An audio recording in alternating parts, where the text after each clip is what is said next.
Bago tayo magsimula, gusto ko munang pasalamatan kayong lahat sa patuloy ninyong suporta. Tunay pong nakakataba ng puso ang inyong walang sawang panunood at pagtangkilik sa ating munting channel. 3 buwan ang lumipas. Tinawag ni Dab si Choi na freak sa iritang boses at sinabing, "Akala ko ba magiging nakakatawa siyang panuurin? Pagod na ako sa kanya. Wala siyang ginawa kundi ang basic training buong araw. Ni hindi nga niya ako kinakausap. Pumupunta lang siya para humingi ng permiso na mangolekta ng halamang gamot. Pero baka buhay pa nga siya." Nagulat siya nang makarinig ng isang uri ng sigaw na agad niyang ikinatayo. Sigaw yun ng halimaw na espiritong si Baka. Anong pumasok sa bundok? Nag-snap siya ng daliri at inisip na imposible ito. Dahil may proteksyon sa paligid. Yung mga tao ba mula sa pangunahing tahanan na nagdala ng pagkain at inumin ang nakatakot sa kanila. Laking gulat niya nang makita ang halimaw. Anong ginawa ng freak na yun sa kanila? Kakainin ba niya yung halimaw? Binuksan niya ang pinto at sumigaw. "Itigil mo yan." Tumakbo siya ng mabilis papunta sa bida at sumigaw. "Ano bang ginagawa mo rito ha?" Tiningnan siya ng bida at sinabing, "Matagal na rin tayong di nagkita. Pwede bang tumabi ka muna saglit?" Lalong nagalit si Okib sa sagot na ito at sumigaw. "Paanong naglakas loob kang umatake ng espiritu sa harap ko mismo? Wala pa akong nakilalang kasing kapal ng mukha mo." Naiilang ang ating bida at nagtanong, "Ano bang pinagsasasabi mo?" Sumigaw si Okib, "Yung espiritong hinahabol mo, tinatangkang mong patayin." Ang espiritong yon ay si Baka, isang halimaw. Nagtaka ang bida at nagtanong kung bakit kailangan patayin ang espiritu. Napansin ni Okib na may dala siyang basket at asarol. Mukhang may sasabihin pa sana siya tungkol sa halimaw, pero halatang hindi niya gusto ang nakikita. Nena si Dib at malakas na sumigaw na hintayin siya. "Bakit mo nga ba hinahabol si Baka?" Sigaw niya. Sumagot ang bida na may iritasyon sa mukha. "Ninakaw ng halimaw na yon ang elixir ko." Pagkasabi niya nito, tumakbo siya agad paalis at sinabing ipapaliwanag niya lahat mamaya. Sumigaw si Dib, "Paano mo hahanapin ang isang espiritu na hindi lang sa pisikal na mundo naninirahan?" Tinitigan niya ito at inisip, tumatakbo siya papunta roon ngayon, hindi ba? Kahit may sobrang tinding pakiramdam, hindi magiging madali ito. Bagaman may aura sa mga binti nito, wala namang bakas sa lupa. Ganoon ba siya kabilis agad? Wala pang 3 buwan mula noong huli silang nagkita. Ano ba talaga ang nangyari sa panahong iyon? Maya-maya, ipinaliwanag niya na hinahanap niya ang huling sangkap para sa elixir. Nang biglang tumakbo si Baka matapos nakawin ito. Malungkot niyang sinabi na talagang ikinalulungkot niya ito. Galit na galit si Jill at sinabi, "Yung ginseng na hindi bababa sa 40 o baka nga 50 taon na, polygon perennial root, white phosphorus herb, dragon scale flower, truffle mushroom, cordyceps na tumubo sa bangkay ng magic beetle, lahat yun ay napakahirap hanapin. 100 gabi ko yang niluto, halos hindi ako natulog, at nawala lang lahat." Tiningnan siya ni Doab nang may pag-aalala at sinubukang makaisip ng pampalubag loob. Malungkot niyang sinabi na nabigo ang plano niya sa pagpunta roon, dahil ang elixir ay isa sa mga pangunahing layunin niya. Nagalit siya at malakas na sinabi, "Pinayagan kitang gawin ang kahit ano, tapos dahil lang sa pagnanakaw ng isang halimaw, babagsak na ang lahat." Nagkaroon ng ideya ang bida at sinabing, "Oo, pinayagan mo ako. Pero nangyari ito sa loob ng lupain mo. Kasalanan mo na hindi ito naayos ng maayos." Sumagot si Doab na may inis, "Tama na, babawi ako. Pinapangako ko, gagawin ko ang lahat." Napangiti ito ng tuso at tinanong, "Gagawin mo na ngayon lahat yan?" "Sige, gusto ko lang na gawin mo ang 2 bagay." Pagkalipas ng kaunting panahon, bumalik ang bida sa training ground at hinarap ang Spider Queen. Nagbigay siya ng enerhiya sa kanyang espada at inisip na hindi dapat niya kalimutan na ang kapangyarihan ng mga aura skill ay dapat pantay sa unang teknik. Ginamit niya ang Chi Strike Technique, Lord of Hell. Pinigilan ng kanyang enerhiya ang katawan ng halimaw at napasigaw ito sa galit. Pagkatapos ay nagbigay siya ulit ng enerhiya sa espada at ginamit ang chi strike technique, wind cutting force. Pinalabas niya ang isang malakas na alon ng enerhiya, tinaga ang braso ng halimaw, at inisip, hindi pa ba sapat yun para tapusin ito. Agad na umatake ang halimaw gamit ang mga paa nito, ngunit bigla itong nawala sa harap niya at naging isang talisman. Pinulot ni Dokbi ang talisman at sinabing, "Isa na akong yaya ngayon. Bakit ko ba tinanggap tong trabahong to?" Tinawag niya ang bida at tinanong kung gusto ba nitong magpahinga muna. Pinunasan ni Chol ang pawis niya at sinabing gusto niyang magpatuloy agad. Sinabi ni Dobby na kailangan niyang mag-concentrate at subukang maalala ang bagay na kailangan niya.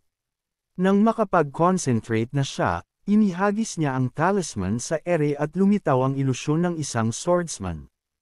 Naglaban sila at inisip ni Duab na nauubos na ang magic power niya. Ninas siya at nagtanong kung paano niya nalaman ang tungkol sa illusion training. Pagkatapos ay kalmado niyang naisip na dapat niyang alisin ito. Ang pangalawang kahilingan ay ang mangolekta ng mga halamang gamot, kaya hindi ito dapat maging mahirap. Sa nakalipas na 3 buwan, kitang-kita na lumakas siya, mas mabilis at mas magaling sa kasanayan. Mas akma sigurong sabihing naging mas matatag siya kaysa malakas. Siguro, kailangan na rin pag-usapan ang armas na yun balang araw. Pagkalipas ng ilang sandali, nagpapahinga ang bida sa hot spring at sinabi, "Ngayon ko lang ulit naramdaman na buhay ako."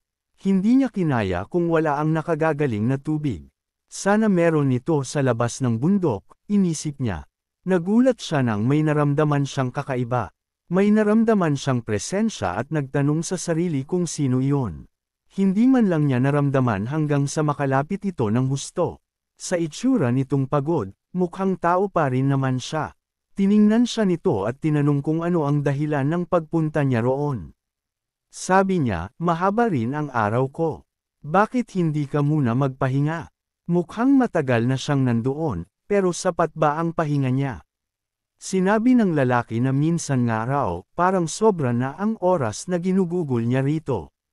Sabi ni Dokuyabi, ibig kong sabihin, bukod sa pagpunta mo rito matapos mag-training. Umupo siya sa tabi nito, naglagay ng platong may pinakuloang itlog sa ibabaw ng tubig at nagtanong. "Matagal ka na bang nabubuhay? Kasi ngayon lang ako nakakita ng isang taong nagsasanay ng parang walang katinuan." Medyo nahiya ang ating bida at sinabing parang gumaling na ang katawan niya kaya baka dapat bumalik na siya. Binagsak ni Doge ang itlog sa bato at sinabing, "Sandali lang. Umupo ka ulit. May dapat tayong pag-usapan. Ano nga ba yung bagay na iwinawagayway mo?" Tumingin siya sa kanyang singsing at tinanong, "Iyon ba ang gusto mong pag-usapan?" Tumango ito at tinanong kung saan niya iyon nakuha. Ipinangako nito na mananatiling lihim ang usapan nila. Hindi sigurado ang ating bida, pero maaaring may kinalaman ito sa pinagmulan niya. Sinabi ni Chol na ang sandatang iyon ay tinatawag na limitless.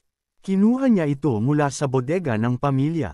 Nagpaikot si Doge ng singaw sa ibabaw ng ulo niya gamit ang kamay at sinabing, "Hindi ko alam kung gaano karami ang alam mo tungkol dito, pero may nakita akong katulad niya noon.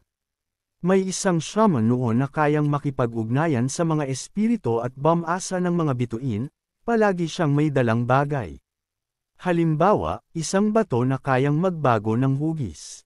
Ginagamit niya ito sa lahat ng uri ng mahika. Wala siyang binayaran para doon, kaya siya ang naging pinakamahusay na shaman ng kanyang panahon. Ngunit isang araw, nilamon siya ng batong iyon. Nawala muna ang kanyang pagkamakatawa, tapos naging parang halimaw siya.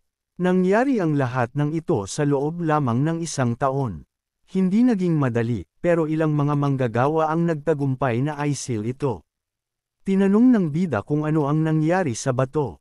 Sinabi nito na nawasak ito, pinagsama-sama ng maraming Mahikiro ang kanilang kapangyarihan para rito. Naalala ng ating bida ang kwento mula sa Hall of Sacred Texts at tinanong, Yung lugar ba kung saan nasil ang shaman ay tinatawag na bundok ng 1,000 multo? Sagot ni Doab, hindi. Sa isang isla sa silangang bahagi iyon nasil. Na-realize niyang ibang bagay pala ang nabasa niya. Magkaiba man ang bato at ang limitless, tila konektado pa rin ang mga ito.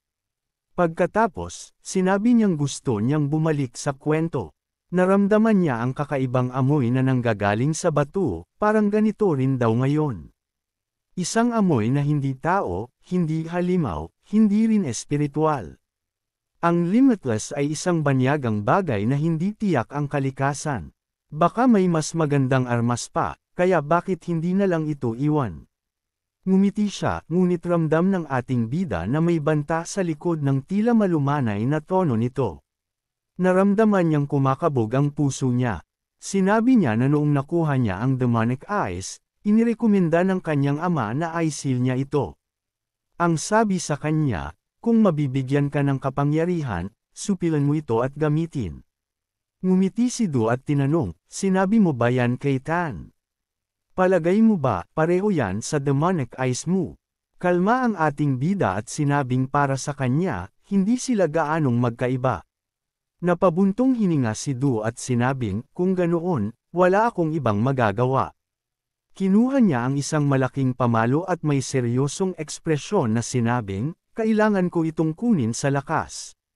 Iwinasiwas niya ang sandata at pinahinto ito sa harap ng ulo ang ating bida, habang nakatingin ito ng diretsahan.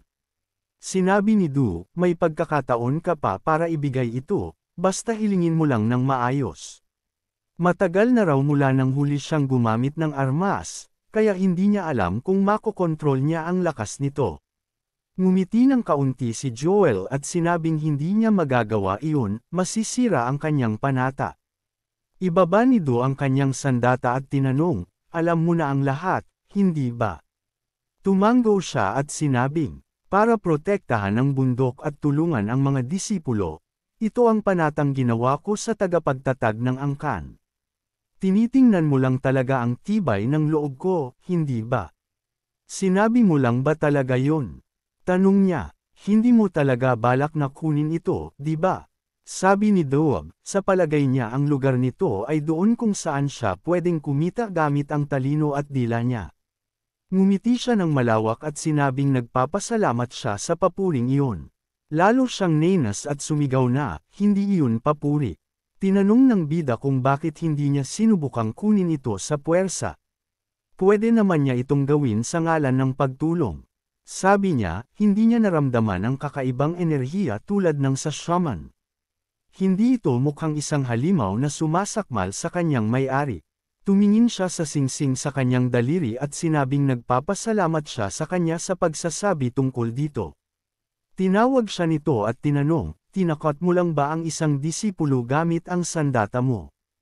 Tama ba? Pagdating sa pagkalkula, alam mong sobrang metikuloso ako, dagdag pa nito. Sumigaw ang tagapagbantay ng bundok, kahit kay kamatayan, may nakukuha ka pa. Makalipas ang ilang sandali, sa pansamantalang tirahan sa bundok ng makalangit na lakas. Tiningnan ng bida ang sandatang gawa sa madilim na enerhiya at sinabi na hindi niya inasahang aabutin ng 3 buwan ang pagbasa. Sa alaala ng espada, naalala niyang bago siya umalis patungo sa bundok, ibinigay sa kanya ng kanyang ikapitong kapatid na si Jack ang 2 espada, ang Master Sword na Judo at ang Master Blade na Eppenberg.